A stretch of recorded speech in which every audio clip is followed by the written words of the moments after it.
पण ह्या तिन्ही चारही मुख्यमंत्र्यांना या महाराष्ट्रामध्ये सुद्धा शोषित, वंचित, पीडित, सामाजिक दृष्ट्या मागास, अलुतेदार राहतात. याचं थोडं सुद्धा स्वयंस्वतक नसावं. हे मी आता नावं घेतलेले सगळे आजी माजी मुख्यमंत्री ओबीसीच्या आरक्षणाबद्दल एक चकार शब्द बोलायला तयार नाहीत.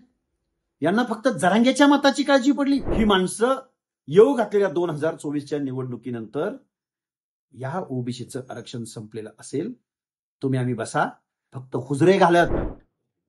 आज या महाराष्ट्राचे माजी मुख्यमंत्री पृथ्वीराज बाबा चव्हाण जरांगेनं जाऊन भेटले.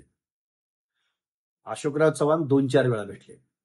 शरदचंद्रजी पवार माजी मुख्यमंत्री भेटले. आताचे विद्यमान मुख्यमंत्री एकनाथ शिंदे साहेब तर रेड कार्पेटच घालतात.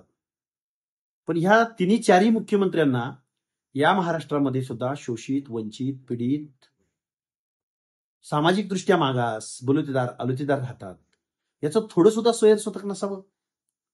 हे मी आता नावं घेतलेले सगळे आजी माजी मुख्यमंत्री ओबीसीच्या आरक्षणाबद्दल एक चकार शब्द बोलायला तयार नाहीत. यांना फक्त जरांगेच्या मताची काळजी पडली.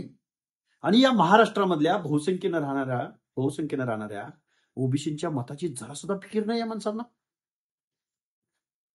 ओबीसी बांधवांना, भटके विमुक्त जाती जमातीच्या बांधवांना माझी कळकळीची विनंती आहे. बाबांनो, हे सगळे आजी माजी मुख्यमंत्री हे पक्ष सोडून सगळे एक आहेत.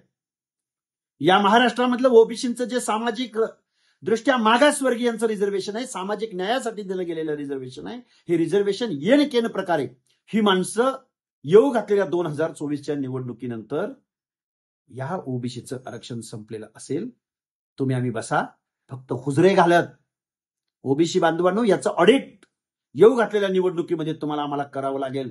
कारण राजकारणाची भाषा यासाठी बोलतोय, कारण या माणसांना फक्त निवडणुका, मतं, आपला पक्ष कसा जिंकेल, आपले आमदार खासदार कसे निवडून येतील, हे 4 आजी माजी मुख्यमंत्री पाठिंबा देतात. या महाराष्ट्रातले सगळे आमदार खासदार लेखी पत्र देतात आणि ओबीसीच्या आंदोलनाकडे मात्र पद्धतशीर नुसता ओबीसी हा शब्द उच्चारायला ही माणसं तयार नाही.